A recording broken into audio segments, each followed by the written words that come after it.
How can I build good habits? We all know the answer, but no one wants to believe it. As I look back over my life, I realize that I've built quite a bit of good habits. I studied every day at school. I work out regularly. I eat healthily. I get up at 5 a.m.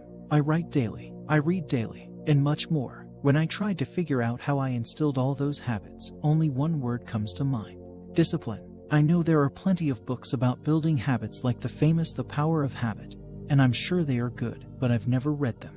In these books, there are a bunch of fancy science ideas about cues, triggers, routines, and points, and rewarding yourself with a pat on the back after. I'm sure it all works fine, and I'm not hating about it. I've just never done any of that. All of my positive habits came from making a decision that I wanted to do something, then committing to it every day.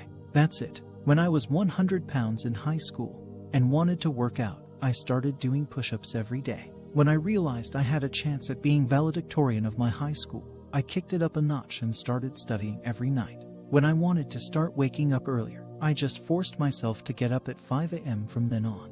And most recently, when I wanted to make writing a habit, I made myself write every day for 66 days. Maybe I'm different. Maybe I've been blessed with some innate ability to force myself to do things regularly that are uncomfortable. Maybe I'm just naturally better at discipline. But I highly doubt it. I'm nothing more than a normal person like you. I have the same emotions as you, and I also feel the same resistance to change as you do. The difference is that I do it anyway. When I commit to something, regardless of how much it stinks, I just do it. And sure, there are days when I miss a workout or hit the snooze button, but I get right back on it the next day, no questions asked. It seems so simple, but it's the truth. You can try all these fancy tactics, but at the end of the day, it comes down to how much you want to make the change. One of the things I've noticed with people is that they say they want to make a change, but then their actions say the exact opposite.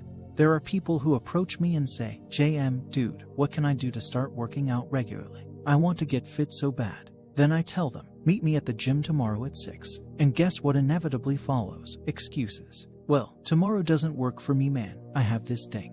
Let me know next time you go, dude," and I'm there. And then I text them next time and another mysterious event appears. They want to make a change, but they aren't committed to making a change. There's a huge difference. Wanting something will never make it happen.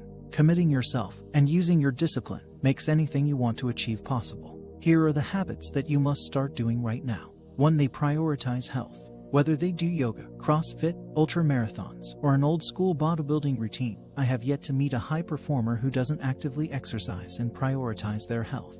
How they do this differs, but every single person I know making a great impact and income takes exceptional care of their health. Figure out what works for you and stick to it. Find a form of exercise that you enjoy and do it every day. Eat a whole foods diet and eliminate junk food from your pantry. Get enough sleep to feel well rested and ready to take on the day. Take care of your health and your life will change forever. 2. They say no more than they say yes. High performers and successful individuals value their time, and they say no to almost everything so that they can say yes to the most important things. If you want to join the ranks of the 1%, then you must commit to saying no more often. Say no to anything that does not directly correlate with your mission or that you don't enjoy. Sure, you should probably help your grandmother move across town. Still, you have no obligation to constantly go to social obligations, help friends with their crappy business ideas, or waste your time working on low-priority projects. 3. They act based on a plan and strategy, not emotion.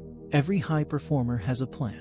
Whether it's written out in their journal, planned on a mind map, or scribbled on a napkin, they know what needs to be done and why. Before you act, always take the time to develop a strategy for your goal. Don't spend too much time planning, but never take action without a clear plan of action and a specific plan to achieve your vision. 4. They commit to mastery and self-education.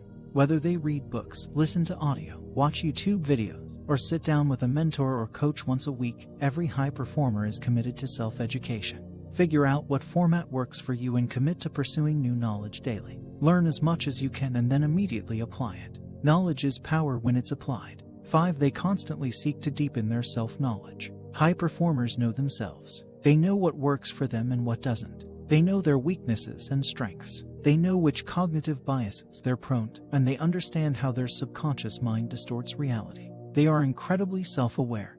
Because of this, they're able to take objective and evidence-based action toward achieving their goals. If you take nothing else from this video, take this. When you know yourself, you have greater control over yourself. And when you can control yourself, there's nothing you can't accomplish. Take some time to objectively think about your strengths, weaknesses, and predispositions. Talk to mentors, friends, family, and employers and ask them for their feedback. Identify and work on your weak spots. Do everything you can to deepen your self-knowledge, because it's the key to all success.